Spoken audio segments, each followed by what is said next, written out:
Baik, Assalamualaikum warahmatullahi wabarakatuh. Kembali lagi bersama saya, Roy Royadi dan rekan teman saya, Muhammad Faris Bantani, dalam channel SP TV. Di sini kita akan berdiskusi tentang kedudukan fakir miskin di mata hukum.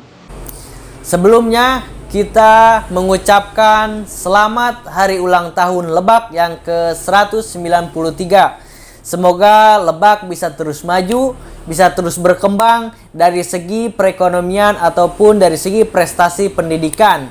Dan tak lupa juga semoga di Lebak ini masa COVID-19 akan berlalu.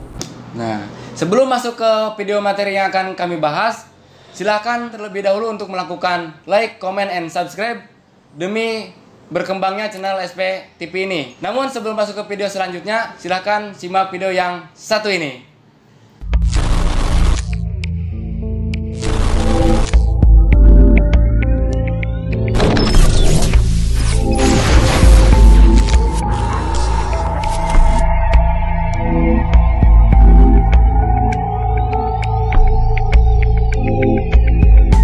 Baik, begini Bung Paris.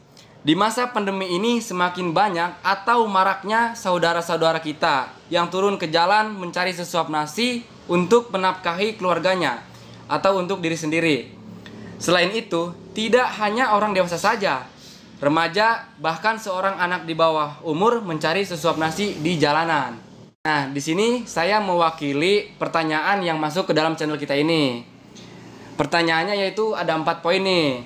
Yang pertama, apakah aturan undang-undang yang mengatur tentang fakir miskin di negara Indonesia itu ada? Jadi ketentuan mengenai peraturan atau dasar hukum mengenai kedudukan fakir miskin di mata hukum yaitu tercantum di dalam pasal 34 dalam Undang-Undang Dasar 1945 yang menyebutkan bahwa fakir miskin dan anak-anak dipelihara oleh negara.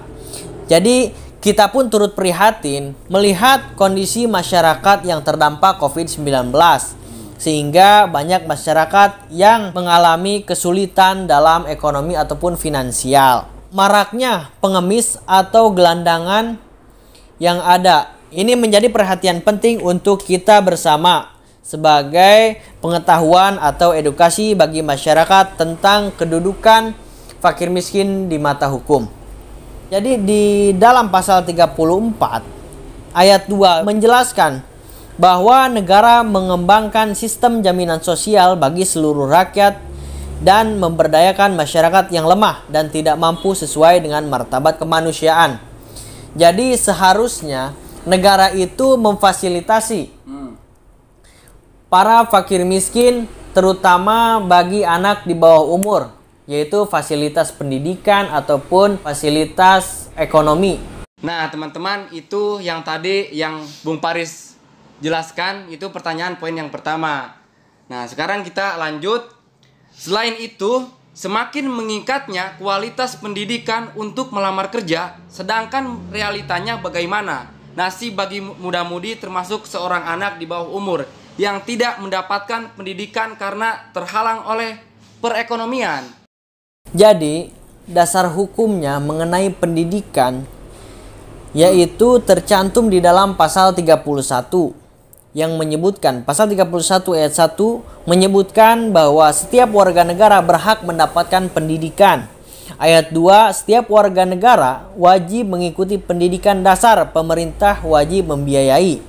Ayat 3 menyebutkan pemerintah mengusahakan dan menyelenggarakan satu sistem pendidikan nasional yang meningkatkan keimanan dan ketakwaan serta akhlak mulia dalam rangka mencerdaskan kehidupan bangsa yang diatur dengan undang-undang.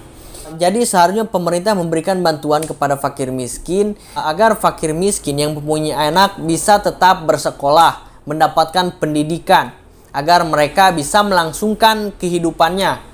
Karena kehidupan seorang anak di bawah umur yang tidak jalankan pendidikan itu bisa berpengaruh ke depannya bagi pekerjaannya. Karena di zaman sekarang ini kualitas pendidikan dalam dunia pekerjaan itu semakin meningkat.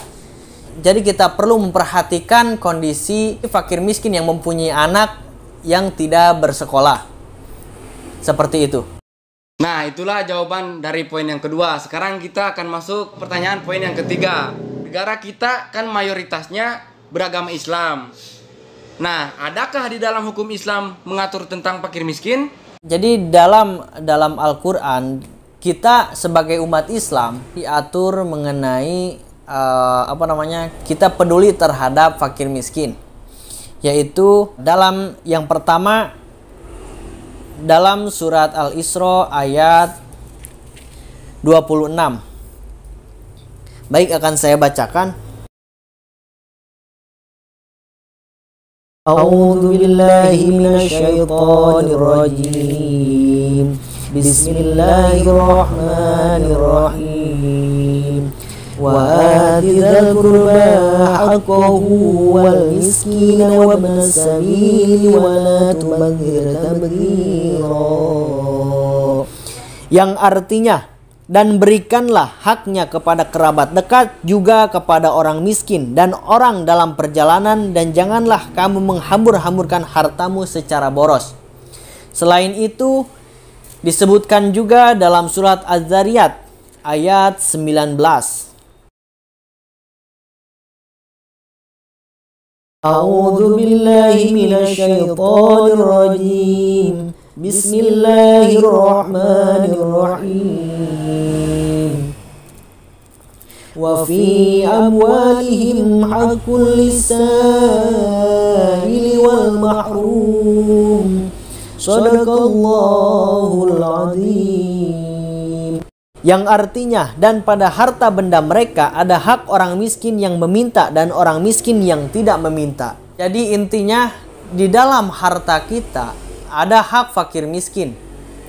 Jadi selain pemerintah yang membantu masyarakat fakir miskin, kita juga sebagai golongan menengah ke atas ataupun kita sebagai orang yang disebut pas-pasan, kita di dalam harta kita juga terdapat hak-hak fakir miskin. Kita wajib membantu para fakir miskin untuk melanjutkan kehidupannya ataupun melanjutkan kehidupan keturunan para fakir miskin agar negara Indonesia ini bisa terus berkembang dengan anak-anak muda yang berprestasi. Seperti itu. Nah, itulah jawaban dari pertanyaan poin yang ketiga ya teman-teman. Ternyata saya sangat tidak menyangka dengan suara Bung Paris ini, teman-teman. Suaranya sangat merdu dan bagus, luar biasa pokoknya. Alhamdulillah. Nah, kita masuk ke pertanyaan poin yang keempat, teman-teman. Apakah ada larangan bagi fakir miskin di negara Indonesia? Nah, jadi di negara Indonesia ini adanya larangan untuk pengemis. Selain itu ada pun larangan untuk para gelandangan, yaitu tercantum di dalam pasal 504 dan pasal 505 dalam Kitab Undang-Undang Hukum Pidana. Baik, akan saya sebutkan pasal 504 yang menyebutkan bahwa ayat 1, barang siapa mengemis di muka umum diancam karena melakukan pengemisan dengan pidana kurungan paling lama 6 minggu. Pengemisan, ayat 2, pengemisan yang dilakukan oleh 3 orang atau lebih yang berumur di atas 16 tahun diancam dengan pidana kurungan paling lama 3 bulan.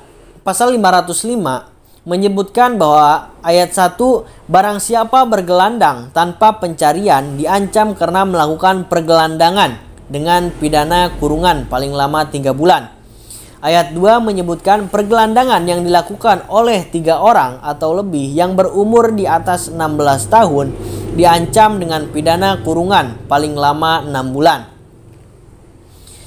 Nah, selain itu, jika kita melihat dalam pasal 504 dan pasal 505 itu bertentangan dengan pasal 34 Undang-Undang Dasar Negara Republik Indonesia yang menyatakan bahwa fakir miskin dan anak-anak terlantar itu dipelihara oleh negara. Jadi jika kita melihat dalam undang-undang tersebut adanya pertentangan dalam larangan mengemis ataupun larangan gelandangan, mengenai gelandangan. Seharusnya kita bisa melihat ini kan diatur dalam Kitab Undang-Undang Hukum Pidana mengenai pelanggaran ataupun kejahatan.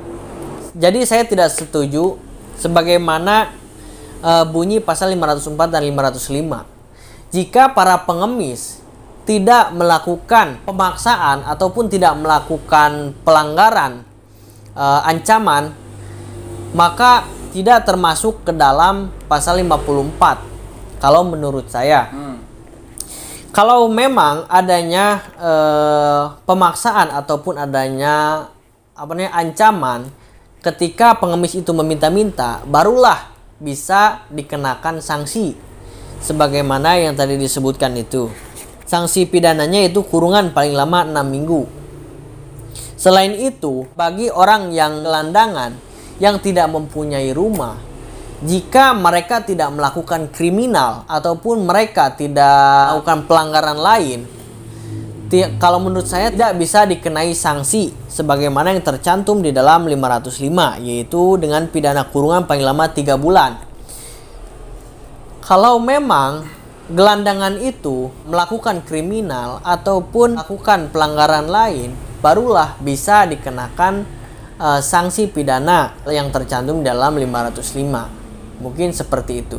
Jadi intinya, jika kita melihat kedudukan antara Kitab Undang-Undang Hukum Pidana dengan Undang-Undang Dasar 1945, kita bisa melihat kedudukannya dari asas-asas hukum. Di sini kita menggunakan asas lex superior derogat legi inferior, yaitu peraturan perundang-undangan yang lebih tinggi mengesampingkan peraturan perundang-undangan yang lebih rendah. Jadi jika bapak-bapak, ibu-ibu melihat pasal 504 dan pasal 505, jika para pengemis ataupun para gelandangan tidak melakukan kriminal atau pelanggaran lainnya, yaitu tidak bisa dikenai sanksi sebagaimana yang tercantum di dalam pasal 504 dan 505, yaitu kurungan selama 6 bulan dan kurungan selama 3 bulan.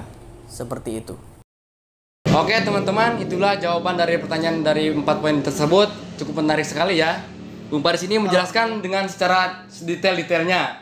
Nah, barangkali teman-teman memiliki pertanyaan, silahkan tanyakan di kolom komentar. Kami akan menjawab pertanyaan teman-teman di video selanjutnya. Mungkin cukup sekian dari kami, kurang lebihnya mohon maaf. Wassalamualaikum warahmatullahi wabarakatuh. ASP lapor, kami hukum, jauhi hukuman.